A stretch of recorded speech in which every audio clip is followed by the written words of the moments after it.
Hi guys, welcome back to my channel. तो स्वागत है आप लोग का एक और end of the day analysis video के अंदर। तो आज है वीकली एक्सपायरी 20 अक्टूबर को आज, और देखते हैं कौन सा पैटर्न बैंक निफ्टी और निफ्टी में बनाए।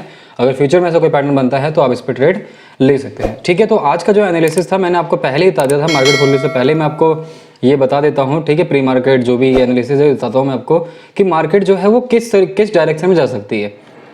अब मेरा ये व्यू क्यों था कि रिवर्सल डे एक्सपेक्टेड, क्योंकि देखो मार्केट पहले क्या आप देख सकते हो यहाँ पे मार्केट में कल, अगर आप 19 अक्टूबर की बात करोगे तो आप देख सकते हो कि मार्केट कल यहाँ पे एक रेंज में खुली थी।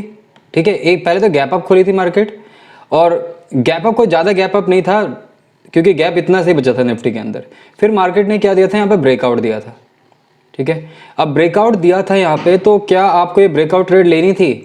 नहीं। क्यों नहीं लेनी थी? क्योंकि बैंक निफ्टी बताता हूँ, बैंक निफ्टी जो था उस समय रेंज में था, तो आपको ये ट्रेड नहीं लेनी थी। ट्रेड कहाँ लेनी थी आपको? ट्रेड लेना था आपको, एक बार मैं दोबारा मार्क कर देता हूँ इस लेवल को, हाई को। तो ट्रेड कहाँ लेनी थी आपको? कल ट्रेड लेनी थी इस फेकआउट पे, इस वाली कैंडल पे आपको ट्रेड लेना था।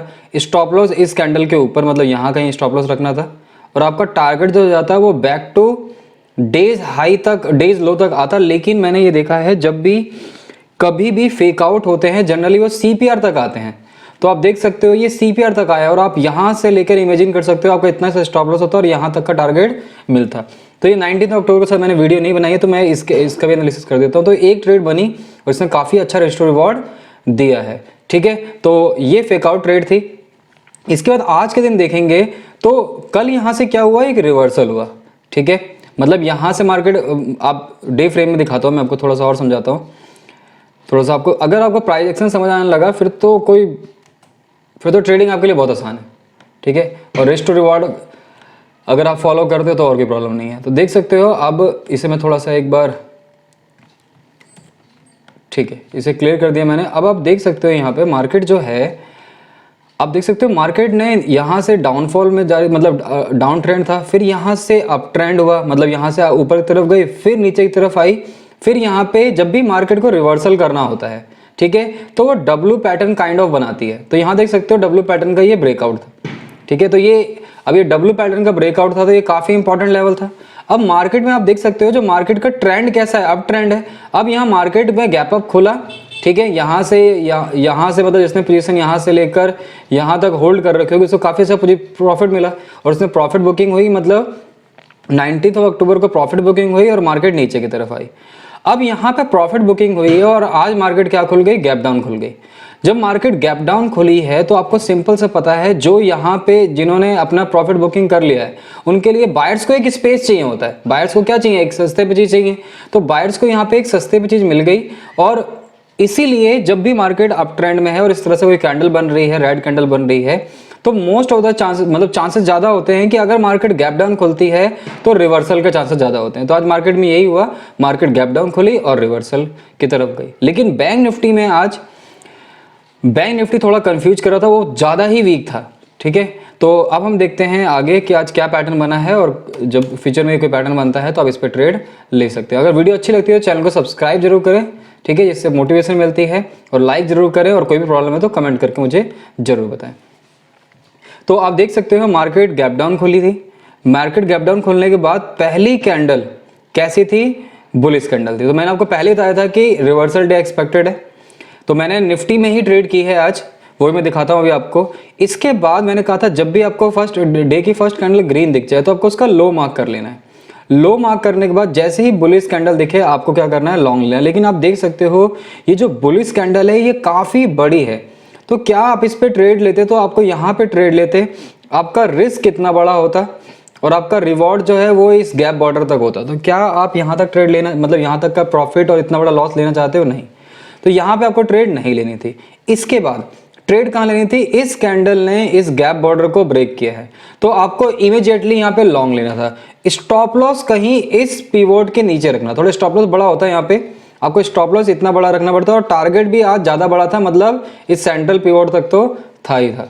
ठीक है, तो आप देख सकते हो रिस्क कितना था, रिवॉर्ड तब भी अब काफी अच्छा है। तो मैंने आज यही ट्रेड ली थी। मैंने आज अब सेलिंग करा था, क्यों? क्योंकि थोड़ा मैं कंफ्यूज था। कंफ्यूज क्यों था? क्योंकि अगर मैं आपको बैंक निफ्टी का चार्ट दिखाऊं आज का, तो बैंक निफ्टी में देख सकते हो आप, डे की फर्स्ट कैंडल, देखो डे की फर्स्ट कैंडल वो काफ़ी बेयरिश है, ठीक है, इसने गैप फिल कर दिया, बेयरिश है। इसके बाद ये डायरेक्शन में, मतलब इस डायरेक्शन में मूव कर रही थी, देख सकते हो ऊपर गई फिर नीचे आई, तो एक तरह से काफ़ी वीक लगा था, मतलब एक तरह से ट्रेंडिंग डे जैसा बनाया था। तो चांसेस आर वेरी हाई कि जब ये दोनों सिंक में नहीं होते तो ऐसा चांसेस होते हैं कि या तो बैंक के डायरेक्शन में निफ्टी चला जाएगा या निफ्टी के डायरेक्शन में बैंक चला जाएगा। लेकिन मैं थोड़ा सा कॉन्फिडेंट था कि निफ्टी हो सकता है सीपीआर तक जाए, तो इसीलिए मैंने कम क्वांटिटी में, ठीक है, आप देख सकते हो मैंने यहाँ पे 150 क्वांटिटी मैंने आपको फोटो मतलब टेलीग्राम चैनल में भी डाल रखी है, तो आप देख सकते हो जाके उसके अंदर। तो मैंने कहीं 150 क्वांटिटी शॉर्ट की थी, और 150 क्वांटिटी शॉर्ट करने के बाद जो मैंने प्रॉफिट लिया है करीब अराउंड 8537 रुपीज़ 50 पैसे, ठीक है, मैंने ये प्रॉफिट इसमें लिया है। और मतलब और इसके साथ ही मैंने मार्जिन के लिए यहाँ पे -112 का लॉस जो दिख रहा है वो मार्जिन बेनिफिट के लिए लिया है। तो मेरा टोटल प्रॉफिट जो है वो 8425 रुपये है, ठीक है। इसके बाद तो ये मेरा आज का प्रॉफिट है। और आपको लॉजिक बता दिया, लॉजिक क्या था कि जब भी इस पीडीएल को मतलब जो गैप बॉर्डर को ब्रेक करता है आपको इमीडिएटली क्या करना है, लॉन्ग। तो मैंने यहाँ पे 150 क्वांटिटी सेल कर दी थी, आप बाई भी करते तब भी आपको काफ़ी अच्छा खासा प्रॉफिट मिलता, ठीक है। तो ये था निफ्टी के अंदर एक ही ट्रेड बनी। इसके बाद यहाँ पे सीपीआर ब्रेकआउट हुआ है, लेकिन यहाँ पे आपको ट्रेड नहीं लेना था। क्योंकि अगर आप लेते यहाँ पे, ठीक है, अगर आप लेते भी ट्रेड तो कोई प्रॉब्लम नहीं है, क्योंकि देखो मैं ना जनरली एक्सपायरी डे वाले दिन, आप टाइम देख सकते हो, ये जो टाइम है ये 240 है, 240 के अराउंड में ट्रेड नहीं लेता। तो जनरली आपको 240-245 का टाइम भी आपको ट्रेड नहीं लेनी है, क्योंकि उस समय क्या होता है, कुछ बचता नहीं है, ठीक है। तो अगर इंट्राडे ट्रेडर हैं तो 240-245 का कोई पैटर्न बन रहा है तो आप ट्रेड ना लें। इसके बाद आप देखते हैं बैंक निफ्टी में क्या बना है आज। तो बैंक निफ्टी में भी एक ट्रेड बनी है। बैंक निफ्टी ने किया क्या है, आप देख सकते हो, इसने प्रीवियस डे लो और इस गैप बॉर्डर, जो ये गैप बॉर्डर दोनों को तोड़ा है। तो आपको यहाँ पे इमीडिएटली शॉर्ट करना था, लेकिन प्रॉब्लम है स्टॉप लॉस। आपका स्टॉप लॉस कहीं ना कहीं यहाँ पे एंट्री लेते स्टॉप लॉस कहीं ना कहीं या तो यहाँ होता या तो यहाँ होना चाहिए। तो क्या इतना बड़ा स्टॉप लॉस रख के आप ट्रेड करना चाहते हो? नहीं। तो आपको वेट क्या करना था, एक रिवर्सल का, कि मतलब यहाँ पे आके कोई कैंडल रेड बनाती तब आप यहाँ पे शॉर्ट कर सकते थे, लेकिन ऐसा कुछ हुआ नहीं। आपको मार्केट ट्रेंडिंग दिख रही थी, ठीक है। तो आपको मैंने बताया कि जब भी मार्केट ट्रेंडिंग हो तो आपको क्या देखना है, 20 EMA की तरफ फोकस करना है। तो 20 EMA अगर हम देखें यहाँ पे, तो यहाँ पे कहीं 20 EMA आप देख सकते हो। 20 EMA कौन सा है, एक बार मैं इसे हटा देता हूँ। तो आप देख सकते हो यहाँ पे कहीं 20 EMA बना है, ये 20 EMA बना है, क्योंकि स्लोपिंग 20 EMA है, तो यहाँ पे 20 EMA बना है। लेकिन जैसे ही आप यहाँ पे ट्रेड लेते, यहाँ पे आप ट्रेड लेते, स्टॉप लॉस कहीं यहाँ होता, आपका स्टॉप लॉस इसने मार्केट मतलब बैंक निफ्टी ने खाया है। तो बैंक निफ्टी में आज मैं लग तो बेरिश तरह था, लेकिन मैं थोड़ा इसमें कॉन्फिडेंट नहीं था, तो इसलिए मैंने बैंक निफ्टी में कोई ट्रेड नहीं ली। बैंक निफ्टी में 20 में बना है, और एक ये ट्रेड बनी थी यहाँ पे पहले ओपन ड्राइव पैटर्न। तो ये दो पैटर्न बने हैं, लेकिन इसमें काफ़ी बड़ा रिस्क था और ये ट्रेड में एसएल गया है।